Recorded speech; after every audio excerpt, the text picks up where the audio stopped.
कि हम अंत के दिनों में पहुंच चुके हैं। हमें धीरज के साथ परमेश्वर के आने की बात जो होना है, और याद रखिए हमें ये चिन्ह बता रहा है कि हमें निश्चित रूप से परमेश्वर का आने की बात जो होना चाहिए। अभी हमारा तैयारी का समय आ पहुंचा है और हमें तैयार होना पड़ेगा, क्योंकि प्रभु कहता है मैं बहुत जल्दी बादलों में आ रहा हूँ, मैं मेरे लोगों को लेने के लिए, मेरे पवित्र जन को लेने के लिए मैं आ रहा हूँ। आइए आज की वचन के लिए हम परमेश्वर के चरणों में समर्पित हो जाएंगे। परमेश्वर पिता को मैं धन्यवाद और स्तुति करता हूँ।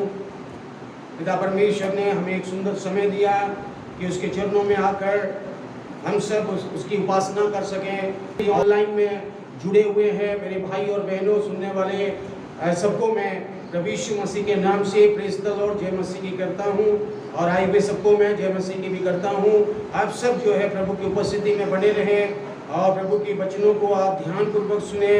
परमेश्वर आप जहाँ भी हैं, प्रभु आपको उद्धार करना चाहता है। हमारे ऑनलाइन में जुड़े हुए भाइयों और बहनों को मैं विनती करता हूँ, यीशु मसीह को अंतिम दिनों में आप ग्रहण कर लीजिए। यीशु मसीह आपको अपना बेटा, अपना बेटी बना लेगा और जो है स्वर्गीय वारिस बना देगा, और आप जो है यीशु मसीह के आगमन में उठा लिए जाएंगे। तो आइए हम जो है तैयारी करें, यीशु के साथ जाने की तैयारी हमें इन दिनों में ज़रूरत है। बहुत सारे चिन्ह के बारे में आज हम सुन रहे हैं, देख रहे हैं कि और कठिन समय के साथ लोग गुजर रहे हैं। ऐसी अवस्था में लोग गुजर रहे हैं जो आज इतिहास में कभी नहीं हुआ। ये केवल एक देश के रूप में नहीं, पूरे पृथ्वी पर ये सब चीजें हो रही है मेरे प्यारो। इसीलिए प्रभु यीशु मसीह की उस भविष्यवाणी को हम आइए देखेंगे कि प्रभु यीशु मसीह ने हमारे लिए आज क्या कहा है। हमारा मुख्य संदेश है, हमारा मैसेज है, प्रभु यीशु के आने पर कैसे आप तैयार हुए, यीशु मसीह पर आने पर आप कैसे अपने आप को तैयार रखें, इसके बारे में यीशु मसीह कहता है। इसीलिए तुम भी तैयार रहो, क्योंकि जिस घड़ी के विषय में तुम सोचते भी नहीं हो, उसी घड़ी मनुष्य का पुत्र का आगमन होगा, उसी घड़ी मनुष्य का पुत्र आएगा। यहाँ पर प्रभु यीशु मसीह कह रहा है तुम तैयार रहो। कौन से समय यीशु आएगा वो किसी को भी पता नहीं है। यीशु मसीह स्वयं यहाँ पर कहता है कि कौन से समय में मैं आऊँगा मुझे भी पता नहीं है। 36 पद में कहा है उस दिन और उस घड़ी के विषय में कोई नहीं जानता, ना स्वर्ग के दूत और ना पुत्र, परंतु केवल पिता जानता है।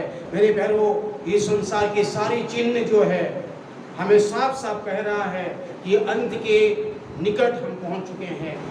और बाइबल बताती है अंतिम दिनों के चिन्ह के बारे में, अकाल पड़ेंगे, जाति जाति युद्ध की तैयारी होगी, और जो है महामारियां आएंगी, और जो है पीड़ाओं का आरंभ यही है, पीड़ाओं का आरंभ यही हो जाएगा। 24 का 21 में कहता है क्योंकि उस समय ऐसा भारी क्लेश पड़ेगा जैसा जगत के आरंभ से अब तक कभी हुआ और ना कभी होगा। यदि वे दिन घटाए ना जाते तो कोई प्राणी ना बचता, परंतु चुने हुओं के कारण वे दिन घटाए जाएंगे। मेरे प्यारों, प्रसव पीड़ा की अनुभव में हम आप गुजरते हैं। आज वही पीड़ा में संसार गुजर रहा है, वही पीड़ा में आज हम सब गुजर रहे हैं। इसका मतलब जो है हम समझ लीजिए हमें बहुत ज़्यादा तैयारी करने की ज़रूरत है। हमें यीशु मसीह के लिए जीने की ज़रूरत है, हमें प्रार्थना करना है, बाइबल पढ़ना है। और उद्धार पाए हुए लोग आप सुस्त मत बन जाइए, प्रभु के लिए अपने जीवन को समर्पित करिए और मन फिराइए और प्रभु के लिए जीवन जीने का पूरी निर्णय लीजिए। प्रभु आपको लेने के लिए आने वाला है, आप प्रभु के साथ उठा लिए जाएंगे। आप संसार में देखिए आज दुख इतना ज्यादा बढ़ चुकी है। यीशु कह रहा है मेरे लोगों को, मेरी कलीसिया को, मेरे पवित्र कलीसिया को इस महाक्लेश में नहीं लेके जाऊंगा। मैं महाक्लेश से पहले ही इस कलीसिया को, मैं अपने दुल्हन को लेके चला जाऊंगा। मेरे प्यारों, कलीसिया प्रभु यीशु मसीह का दुल्हन है और कलीसिया प्रभु यीशु मसीह का देह है। प्रभु यीशु मसीह कभी भी नहीं चाहता है कि उसकी कलीसिया इस महाक्लेश की पीड़ा में और दुख में, ऐसी क्लेशों में जाए। याद रखें, प्रभु यीशु मसीह आज कह रहा है हमें बड़ी तैयारी करने की जरूरत है। अंत के दिनों में हम जाने, अगर आप इन 4 चीज़ों में तैयारी नहीं हुए हैं तो तैयार हो जाएं आज, क्योंकि ये 4 विषय आपको तैयार करेगा। और इस 4 विषय में अगर आप तैयार हैं तो यीशु मसीह के साथ बादलों में आप उठा लिए जाएंगे।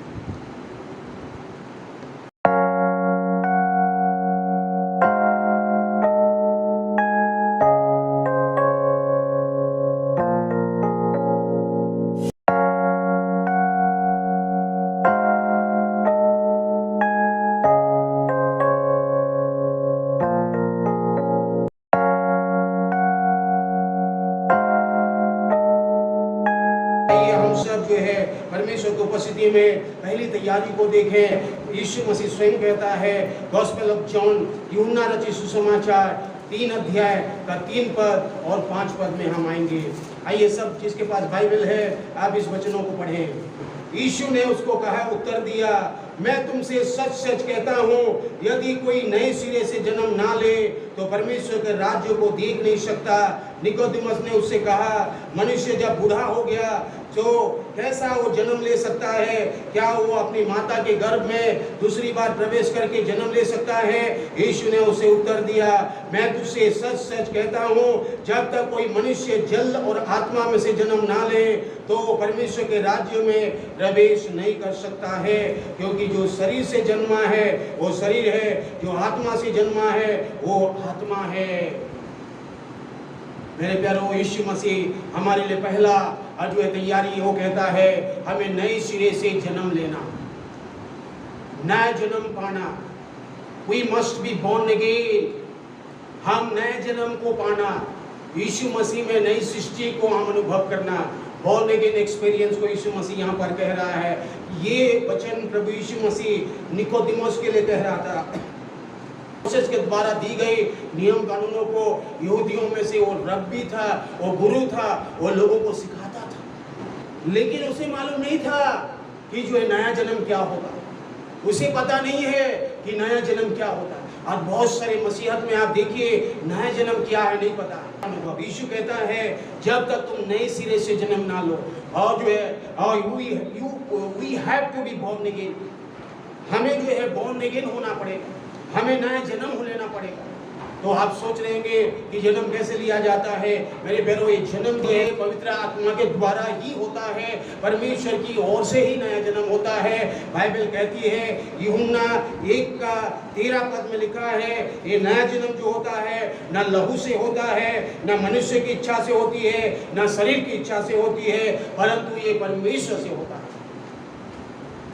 ये नया जन्म मनुष्य की इच्छा से नहीं होता है, ना कोई व्यक्ति की इच्छा से होता है, ना शरीर की इच्छा से होता है। निकोदेमुस को समझ में नहीं आ रहा था, और निकोदेमुस कह रहा है मैं तो बूढ़ा हो गया, क्या मैं फिर दोबारा माँ के कोख में जाऊंगा? ऑलरेडी तो मैं शरीर में जन्म ले चुका हूँ, फिर कौन सा जन्म के बारे में तो बता रहा है। और यहूदियों का गुरु होकर भी वो नहीं समझ रहा है। यीशु मसीह जो है निकोदेमुस को यहाँ पर नीचे वाले पदों में भी और कह रहा था, तो इस्राएल का गुरु होकर भी तू ये समझ नहीं पा रहा है, तो इस्राएलियों को सिखाता है, मोसेस का नियम को तू जानता है, फिर भी तू नहीं समझ रहा है कि नया जन्म क्या होता है। वो नया जन्म आत्मा से होती है। आत्मा को हम देख नहीं सकते हैं, और बॉर्न अगेन एक्सपीरियंस को हम देख नहीं सकते हैं, परंतु उसका एविडेंस है, उसका जो है प्रमाण को हम देख सकते हैं। मेरे प्यारों, जो नया जन्म पाया हुआ व्यक्ति, वचन कहता है वो नई सृष्टि बन जाता है। नया जन्म कोई मनुष्य की इच्छा के द्वारा नहीं, मनुष्य की अगुवाई के द्वारा नहीं, परंतु परमेश्वर की आत्मा के सामर्थ्य के द्वारा नया जन्म होती है। और ये नया जन्म ही है जो वो उद्धार का द्वार है। एक व्यक्ति उद्धार में जाने से पहले ये नया जन्म पाना आवश्यक है, अनिवार्य है। वो चाहे निकोदेमुस जैसा बहुत रिलीजियस धर्मी व्यक्ति, अपने आप को मानने वाला, वचन मोसेस को नियम को सिखाने वाला व्यक्ति क्यों ना हो, और या जो है पौलुस जैसे जो है कलीसिया को सताने वाला, विश्वासियों को बंदी गृह में डालने वाला, और स्तिफनुस की मृत्यु में जो है सहभागी रहने वाला पौलुस ही क्यों ना हो, उसको भी जो है नया जन्म पाने की जरूरत है। वो चाहे निकोदेमुस जैसे गुरु हो चाहे जितने बड़े सताने वाला पापी और साउल हो, उसे पौल बनना है तो नया जन्म का अनुभव उसको आना पड़ेगा।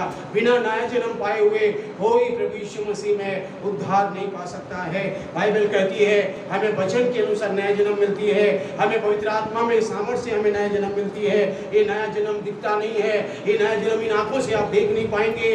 नया जन्म आत्मा के द्वारा होती है, परंतु जो है जब एक व्यक्ति नया जन्म पाता है तो उसका दिल और मन हृदय बदल जाता है। जन्म का मतलब ये है कि हमारा हृदय परिवर्तन होता है, हमारा मन परिवर्तन होता है, हमारे जीवन परिवर्तन होता है। अगर हम नशा करते हैं, नशा को छोड़ देते हैं। जब हम गलत पाप कर रहे हैं, पाप को छोड़ देते हैं। गलत विचार कर रहे हैं, जब विचारों से बदल जाते हैं। पुराने मनुष्यों को हम उतार देते हैं, पाप स्वभाव को हम दूर कर देते हैं, और यीशु मसीह में हम नई स्वभाव, नई सृष्टि बन जाते हैं। दूसरी कुरिन्थियों 5:17 बाइबल कहती है, इसीलिए यदि कोई मसीह में है तो नई सृष्टि है, पुरानी बातें बीत गई है, देखो सब बातें नई हो गई है। जो नया व्यक्ति, बॉर्न अगेन व्यक्ति, एक नया जन्म पाया हुआ व्यक्ति एक नया हो जाता है। नया इसलिए तो कहा है नया जन्म। मेरे प्यारों, नया जन्म जो है बपतिस्मा लेने से नहीं मिलती है। मैंने ऐसे ऐसे लोगों को भी देखा है। एक जगह में गया, वहां पर मैंने देखा बपतिस्मा हो रही थी, लेकिन एक भाई जो है गुटखा चबा रहा था, और बपतिस्मा से पहले थूक दिया ऐसे, और मुंह को कुल्ली कर दिया, और बपतिस्मा ले लिया, और उसके बाद जो है निकल के आया, फिर गुटखा खाने लगा। ये नया बपतिस्मा लेने से नया जन्म नहीं होती। बपतिस्मा नए जन्म के बारे में बताता है। ये नए जन्म पाना मतलब उद्धार का द्वार आपके लिए खुल चुका है। आपने अपने पापों से मन फिरा लिया है। अगर आप नशा करते थे, आप बुराई करते थे, आप एंटरटेनमेंट में जाते थे, आप मूवीज देखते थे, आप दुनियादारी में जीते थे, आप अभिलाषा में चलते थे, आपका मन हृदय बदलना शुरू हो जाएगा, आपका जीवन बदलना शुरू हो जाएगा। आप आत्मा में जन्म हो रहे हैं, आपका मन हृदय परमेश्वर की ओर आएगा। आप पाप से नफरत करने लगेंगे, आप घृणा करने लगेंगे, पाप के पीछे नहीं जाएंगे, आप यीशु के पीछे चलने लगेंगे, यीशु के पास आएंगे, यीशु के वचनों को प्यार करेंगे, यीशु के वचन को आपको अच्छा लगेगा। यीशु के वचनों से आप कभी भी दूर नहीं हो। नया जन्म पाया हुआ व्यक्ति कभी भी पिता से दूर नहीं जाता है। नया जन्म पाया हुआ व्यक्ति हमेशा पिता से लिपटा रहता है। नया जन्म पाया हुआ व्यक्ति पुराना मनुष्य को उतार देता है और नया मनुष्य में जो पहन लेता है, जो प्रभु यीशु मसीह की सदृश और समानता में हम बन जाते हैं। और यीशु मसीह में हमारा माइंड बदलना शुरू होता है, हमारा हृदय बदलना शुरू हो जाता है। मैं भी पहले नया जन्म नहीं पाया था तो मैं जो कैसे जीता था मुझे आज भी याद है। जब मैं यीशु मसीह में नहीं आया था, यीशु मसीह प्रभु को नहीं जानता था, यीशु मसीह का उद्धार का वचनों को मैंने नहीं सुना था, लेकिन जब मैं यीशु मसीह का वचन को उस दिनों में सुना जब मैं मरने पर था। मेरी माँ और मेरे परिवार के लोग जो है कई मुसीबत में थे और मेरी माँ की मृत्यु हो चुकी थी। मैं इंजीनियरिंग कॉलेज में बहुत सारी नशा करता था और गलत संगति में उलझ चुका था। उन दिनों में जो है मैं इंजीनियरिंग छोड़ चुका था और इंजीनियरिंग छोड़ने के बाद मैं भटक रहा था और पढ़ने का मुझे कोई इच्छा नहीं थी और जो है मैं चाहता था कि जीना बेकार है। ऑलरेडी मेरी माँ की मृत्यु हो चुकी थी और जो है मैं बहुत परेशान था क्योंकि इंजीनियरिंग कॉलेज में मैंने नशा करते हुए हॉस्पिटल में पड़ा हुआ और 1 साल तो मैंने हॉस्पिटल में ही पड़ा हुआ था। शारीरिक और मानसिक रूप से मैं बहुत ही पीड़ा में था और मैं जीना नहीं चाहता था। लेकिन उन दिनों में परमेश्वर की आत्मा ने जो है मुझे छुआ। एक वचन के जरिए मुझे एक प्रभु का दास ने एक वचन मुझे दिया और इस वचन के जरिए मैं जब परमेश्वर की आत्मा मुझसे बातचीत की, मैं जानने मेरे अंदर में जो उस परेशानी के दिनों में जो शांति मिली और मैं प्रभु से जानने के लिए कोशिश किया। मैं संक्षिप्त में बोलना चाहूँगा, जब मैं यीशु मसीह का वचन पढ़ना शुरू किया, जब मैं यीशु मसीह को जानना शुरू किया, मैं जब पहली बार कलीसिया में गया था, पीछे बैठा था और जो प्रभु के लोग आराधना प्रार्थना कर रहे थे, मैं देखता था कि ये लोग कैसे आराधना प्रार्थना करते हैं। मेरे मुंह से निकल नहीं रही थी और मैं चौंक रहा था। मेरे पैरों उन दिनों में जो है मैं जानना चाहता था कि ये कैसा हो रहा है। और जब मैंने बाइबल को पढ़ना शुरू किया, प्रभु की जो है चुने हुए दास लोगों ने जब मुझे वचन की गहराई को बताना शुरू किया, तब मैंने समझ में आया। धीरे धीरे मैं जानने लगा कि जो है मुझे नया जन्म पाना जरूरी है, मुझे आत्मा में जन्म पर जरूरी है। पहले मैं नशा करता था, पहले मैं सिगरेट पीता था, पहले मैं गलत संगति में जाता था, पहले मैं मूवीज देखता था, पहले मैं जो है घूमता था, पहले मैं उन गलत संगति में रहता था। ऐसी चीजें में ऐसी पाप में मैं उलझ चुका था क्योंकि जो है इंजीनियरिंग कॉलेज में रहने का दिनों में ऐसी गलत संगति में होकर मेरा जीवन जो है नाश की ओर जा रहा। मेरे पैरों परमेश्वर की आत्मा मुझसे बातचीत की। जब वचन से मैंने परमेश्वर में विश्वास किया, वचन को मैंने विश्वास किया और जो है मेरा पवित्र आत्मा मेरे दिल को, मन को, जीवन को उभारने लगा। मैंने निर्णय लिया और जो है परमेश्वर ने कहा कि नशा नहीं करना है और सिगरेट नहीं पीना है, गलत संगति नहीं रखना है और जो है और क्या करना है, ये सारी चीजें जो नहीं करना है उन चीजों से तुझे निकलना होगा। तब तुम नया जन्म, तब मेरी आत्मा तेरे हृदय में काम करेगा, तब तेरे दिल में पवित्र आत्मा काम करेगा। मेरे पैरों नया जन्म बॉर्न अगेन बपतिस्म नहीं है। बॉर्न अगेन होना आपका हृदय का परिवर्तन है, जीवन का परिवर्तन है। और बाइबल कहती है जिन्होंने ने यीशु मसीह को अपने उद्धारकर्ता प्रभु मानकर ग्रहण कर लिया है, उन्हें परमेश्वर ने अपना संतान होने का अधिकार दिया है। Gospel of John chapter 1 verse 12। परंतु जिन्होंने उसे ग्रहण किया उसने उन्हें परमेश्वर का संतान होने का अधिकार दिया, अर्थात उन्हें जो उसके नाम पर विश्वास रखते हैं। आप जब विश्वास करते हैं कि यीशु मेरे लिए मारा गया, गाड़ा गया, मेरे पापों को क्रूस पर उठा लिया है, मेरे पाप के लिए वो सब कुछ कर दिया है, फिर मैं दोबारा पाप में नहीं जीऊंगा, पाप से मैं नफरत करूंगा। यीशु मेरे जीवन में तू आ, मुझे जरूरत है, मेरे पाप को तूने क्रूस पर उठा लिया है, मेरे दिल में आ, मेरे हृदय के सिंहासन में प्रभु तू वास कर। यीशु तू मेरे दिल में वास कर। मैं अपनी इच्छा के अनुसार ना जियो प्रभु, तेरी इच्छा के अनुसार मैं जीऊंगा। आज से मैं तेरा बेटा बनना चाहता हूँ, आज से मैं तेरा बेटी बनना चाहता हूँ। प्रभु यीशु मैं तुझे अपने दिल में ग्रहण करता हूँ। यीशु इसी घड़ी आपके दिल में, मन में, हृदय में जन्म लेगा। हर एक व्यक्ति को नया जन्म पाना अवश्य है। जब आप नया जन्म पाते हैं, नई सृष्टि बन जाते हैं, आपका हृदय की परिवर्तन हो जाएगा, आपका जीवन परिवर्तन हो जाएगा, मन परिवर्तन हो जाएगा, आपकी चाल चलन बदलने लगेंगे, आपका जीवन बदलने लगेंगे, आप धार्मिकता का जीवन जिएंगे, आपका जीवन से नफरत करेंगे, परमेश्वर के लोगों से प्यार करेंगे, परमेश्वर से प्यार करेंगे। यीशु की आज्ञा है एक दूसरे से प्यार करो, एक दूसरे से प्रेम करो और प्रेम में बढ़ो। जब तक मैं ना हूं संसार में, एक दूसरे से प्रेम करो, प्रार्थना करते रहो। नया जन्म पाया हुआ व्यक्ति परमेश्वर की आत्मा की सामर्थ्य में, पवित्र आत्मा की सामर्थ्य में जय पाता है, क्योंकि पवित्र आत्मा उसके साथ हो लेता है, पवित्र आत्मा में वो जन्म होता है, पवित्र आत्मा में वो नया जन्म होने लगता है। जितने भी मेरे भाई बहन आज जो सुन रहे हैं परमेश्वर का वचन को, अंतिम दिनों में आप बिना जी कर आप पवित्रता का जीवन प्रभु यीशु मसीह का वचन के अनुसार जीना शुरू कर दीजिए और परमेश्वर आपको लेने के लिए आने वाला है। यही हमारी ये पहली तैयारी है, याद रखें। दूसरी तैयारी की ओर मैं जाऊंगा, सेकंड प्रिपरेशन, दूसरी संदेश जो परमेश्वर हमें देना चाहता है तैयारी के बारे में, वो है don't be entangle with the things of the world. हम इस संसार की चीजों में ना उलझ जाएं। उद्धार पाया हुआ व्यक्ति इस संसार की अभिलाषा में, संसार की चीजों में, संसार के लोगों के समान उलझ ना जाए। बाइबल कहती है नूह के दिनों के समान लोग उलझे रहेंगे, लूत के दिनों के समान लोग उलझे रहेंगे।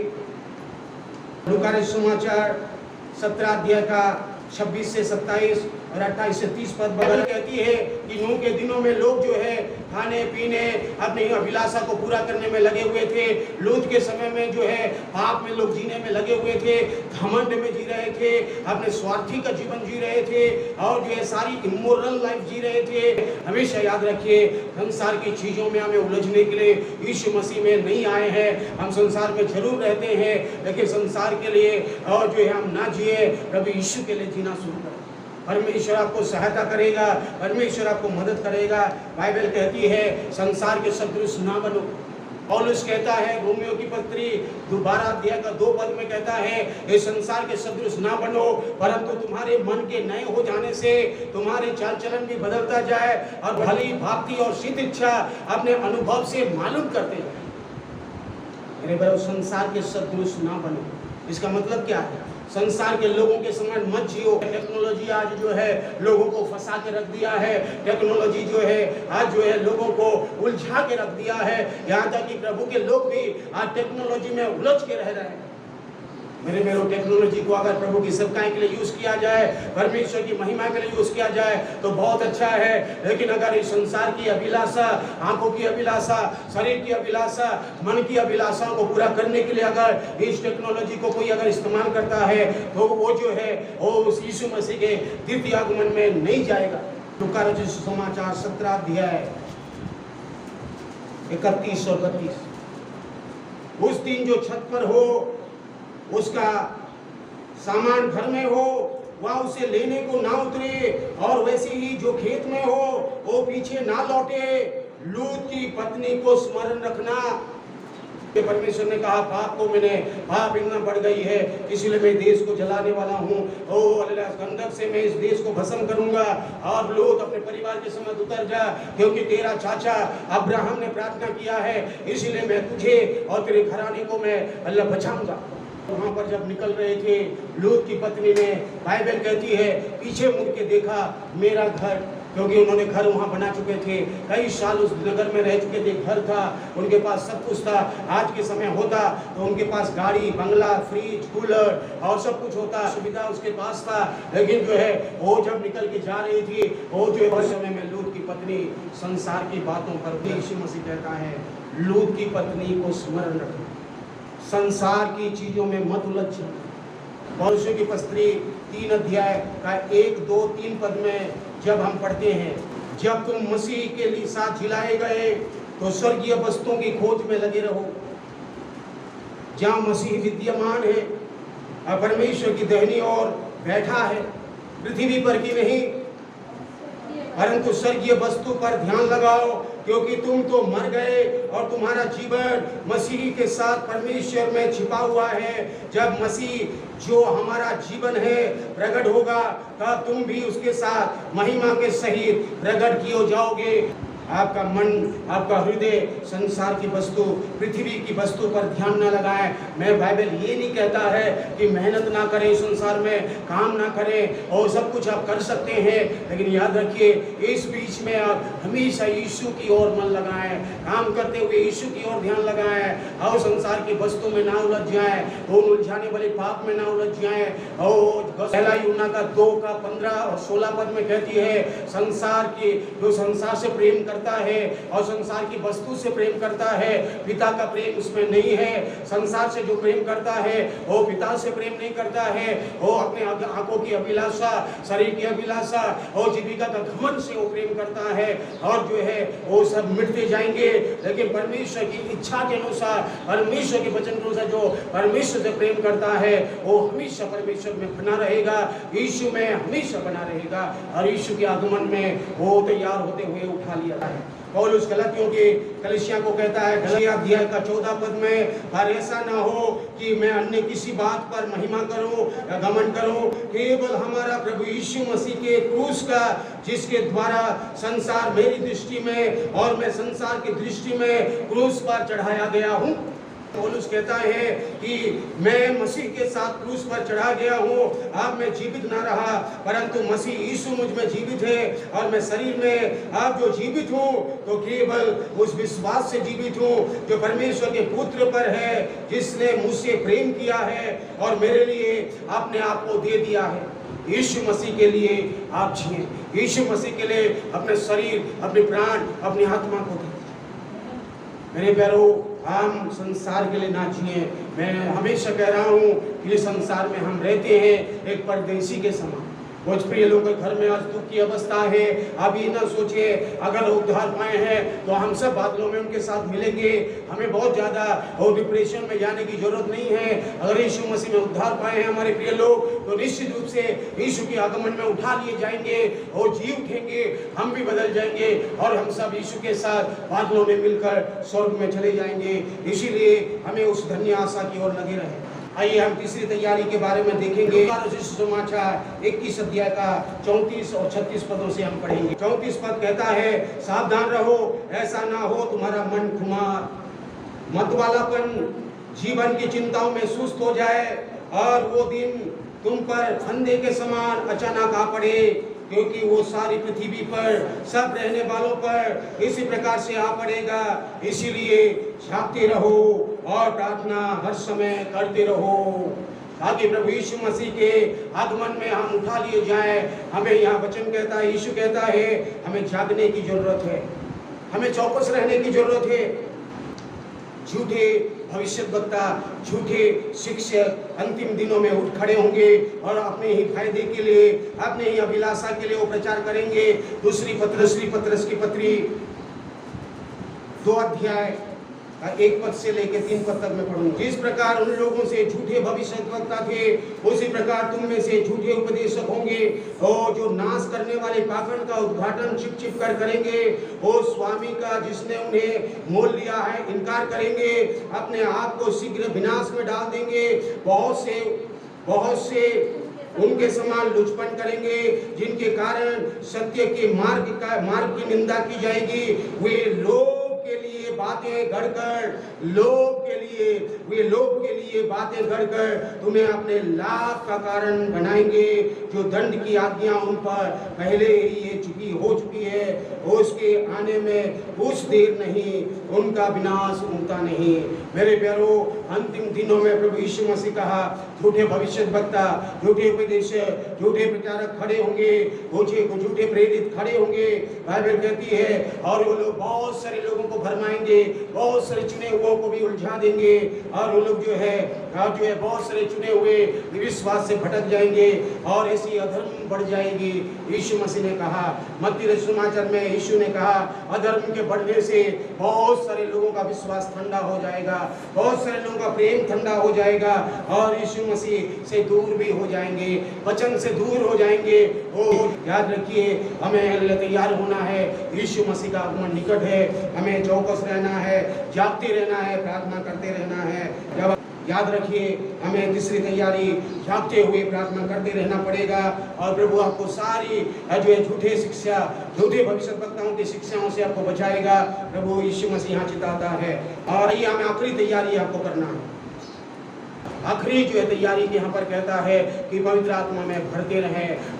चौथा तैयारी है पवित्र आत्मा में भरते रहें। यीशु ने मत्ती रचित सुसमाचार 25 अध्याय में जब हम जाते हैं, वो 10 कुंवारियों का दृष्टांत, हम 10 कुंवारी स्त्री, 5 कुंवारी स्त्री के पास भी मसाल है लेकिन तेल नहीं है, और 5 कुंवारी स्त्री के पास मसाल है और मसाले हैं और तेल है। 5 के पास तेल है, 5 के पास तेल नहीं है। और बाइबल बताती है तेल जो है पवित्र आत्मा को दिखाता है। पुराने नियम में और जो है पुरोहित याजक लोगों को तेल के द्वारा अभिषेक किया जाता था। पवित्र आत्मा का अभिषेक, राजाओं को तेल में अभिषेक किया जाता था, तेल कुप्पी में डाला जाता था और अभिषेक किया जाता था। पवित्र आत्मा का अभिषेक आ जाता था उनके जीवन में। और ऐसे ही नए नियम में भी प्रभु यीशु मसीह यहाँ पर कह रहा है, ये तेल जो है हमारे जीवन में रहना जरूरी है। तेल जो है पवित्र आत्मा में हमें भरते जाना।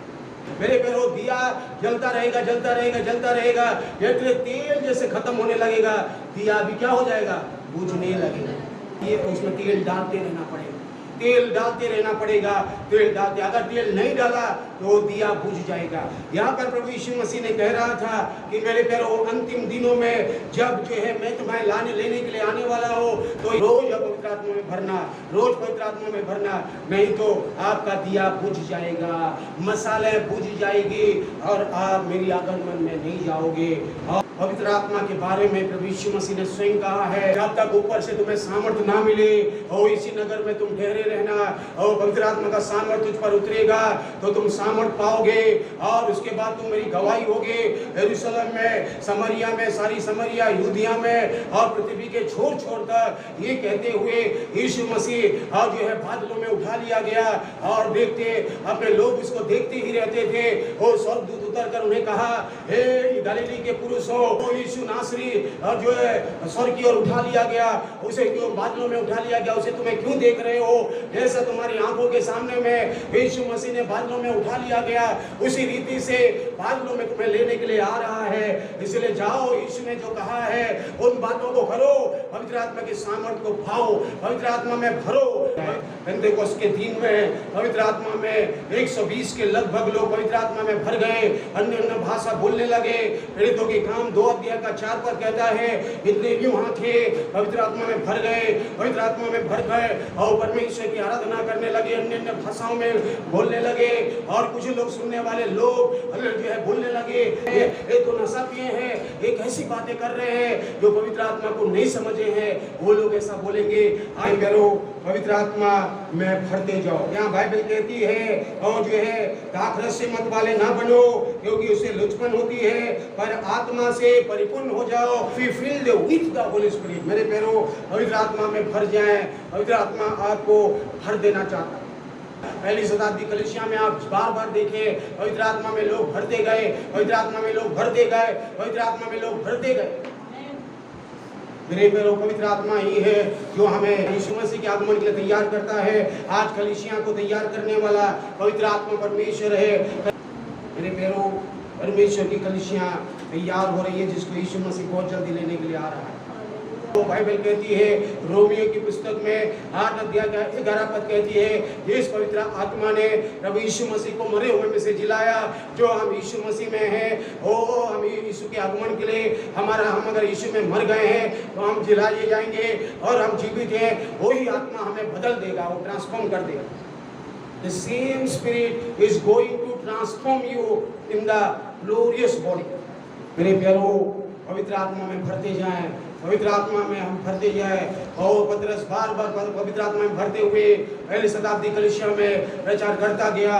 पहली शताब्दी कलीसिया में जहाँ जहाँ विश्वासी लोग इकट्ठा एक मंडली हो जाते थे, वो प्रार्थना किया करते थे, जिस जगह में प्रार्थना होती थी उस जगह हिल जाता था और सब पवित्र आत्मा में भर जाते थे और बड़ी हियाव से वचन को सुनते और सुनाते थे और उनमें हालेलुया एक मन एक चित हो जाते थे और परमेश्वर का बड़ा अनुग्रह उन पर रहा करता था। आज कलीसिया में हमें पवित्र आत्मा में भर जाना है, पवित्र आत्मा में हमें जीना है, पवित्र आत्मा की सामर्थ्य में हमें भरते जाना है और जो है इस संसार में उसके आगमन के लिए तैयार होना है। और यीशु आएगा, पवित्र आत्मा में आपको बदल देगा। यीशु मसीह बादलों में आने का समय में पवित्र आत्मा आपको ट्रांसफॉर्म करेगा, पवित्र आत्मा आपका शरीर को बदल देगा, अविनाशी दशा में आप बदल जाएंगे, एक ग्लोरियस बॉडी में आप बदल जाएंगे। बाइबल कहती है 1 कुरिन्थियों 15:55 और जो मैं एक रहस्य की बातें कहता हूँ और जो यीशु मसीह में मरे हैं वो जी उठेंगे, जो हम जीवित हैं पलक झपकते ही बदल जाएंगे। हमारी शरीर अविनाशी शरीर में बदल जाएगा, हमारी शरीर ग्लोरियस बॉडी में बदल जाएगा, हमारी शरीर इनकरप्टेबल बॉडी में बदल जाएगा। हम यीशु के साथ बादलों में मिलेंगे और स्वर्ग में चले जाएंगे।